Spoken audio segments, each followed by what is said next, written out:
नमस्कार. अस्सल मराठी किचनमध्ये तुमचं स्वागत आहे. तर मी आज बनवून दाखवणार आहे गॅस न पेटवता टेस्टी मिठाई. तर त्यासाठी मी 1 वाटी सुक्या खोबऱ्याचा किस घेतलेला आहे. तुम्हाला कोणत्याही किराणामध्ये हे मिळू शकतो किंवा तुम्ही घरीसुद्धा बनवू शकता. खोबऱ्याची मागचं काळा भाग काढून खिसून थोडं मिक्सरमधून काढून घेतलं तर अशा प्रकारे खोबऱ्याचा किस तुम्ही घरीसुद्धा बनवू शकता. इथं मी 1 वाटी दूध पावडर घेतलेले आहे, अर्धी वाटी साखर घेतलेली आहे, 3 विलायच्या घेतलेल्या आहेत मी छोट्या, अर्धी वाटी दूध घेतलेलं आहे, पिस्ता बारीक करून घेतलेला आहे, अर्धा चमचा दूध लागणार आहे आपल्याला, तूप लागणार आहे आणि 10 ते 15 काजू घेतलेले आहेत. आता सुरुवातीला आपल्याला साखर मिक्सरमधून काढून घ्यायची आहे.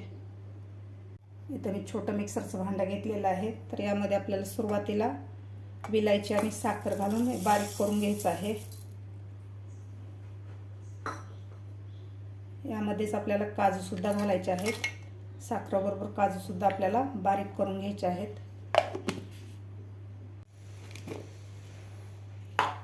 अशा प्रकारे मी बारीक करून घेतलेले आहे. काजू आणि साखर एकदम अशी बारीक पावडर बनवून घेतलेली आहे. तर आता यामध्येच आपल्याला खोबऱ्याचा किससुद्धा घालायचा आहे.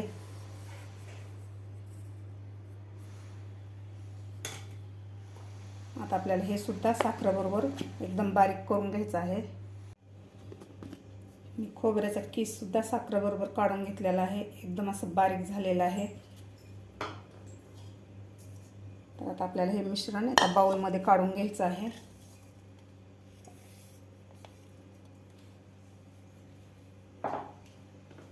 तर यामध्ये टाकायचे आपल्याला हे दूध पावडर. आता आपल्याला हे व्यवस्थित मिक्स करून घ्यायचं आहे. व्यवस्थित मिक्स करून घेतलेलं आहे.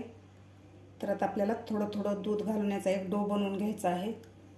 थोडं थोडं दूध घालून आपल्याला हे मळून घ्यायचं आहे. एकदम दूध घालायचं नाही. एकदम जर पाणी घातलं तर आपलं मिश्रण पातळ होईल.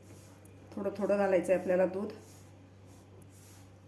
याचा एक आपल्याला घट्टसर डो बनवून घ्यायचा आहे. अशा प्रकारचा मी डो बनवून घेतलेला आहे, असा घट्टसर.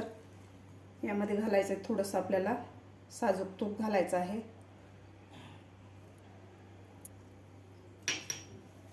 तूप घातल्यानंतर व्यवस्थित आपल्याला हे मळून घ्यायचं आहे तुपामध्ये.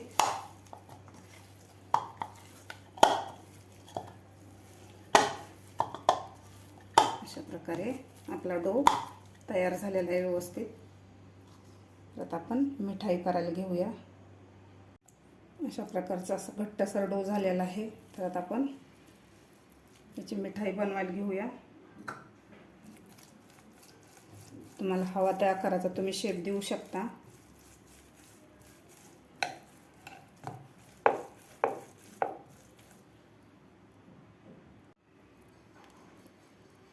मी अशा प्रकारचा शेप देणार आहे, बघू शकता. तुम्ही हव्या त्या आकाराचा शेप देऊ शकता.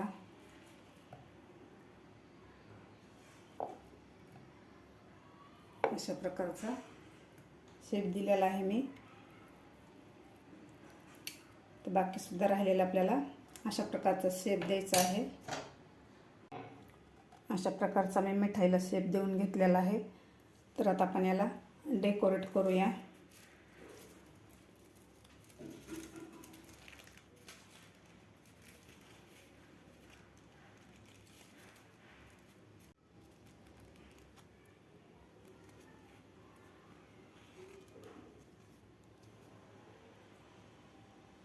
अशा प्रकारे आपण याला डेकोरेट करून घेऊया. अशा प्रकारे आपण डेकोरेट केलेलं आहे. तर आता आपण डिशमध्ये सर्व करून घेऊया मिठाई. तुम्ही बघू शकता झटपट अशी आपली मिठाई तयार झालेली आहे. आपण जशी बिकानेरमधून मिठाई आणतो अगदी त्याच प्रकारे आपण आज घरी बनवलेली आहे. खायला खूप टेस्टी लागते. लहान मुलांना तर हे खूप आवडते. तुम्हीसुद्धा नक्की करून बघा. तुमची मिठाई कशी झाली नक्की मला कमेंट करून सांगा. माझा व्हिडिओ आवडल्यास नक्की लाईक करा. माझ्या चॅनलवर अजून नवीन असाल तर माझ्या चॅनलला नक्की सबस्क्राईब करा.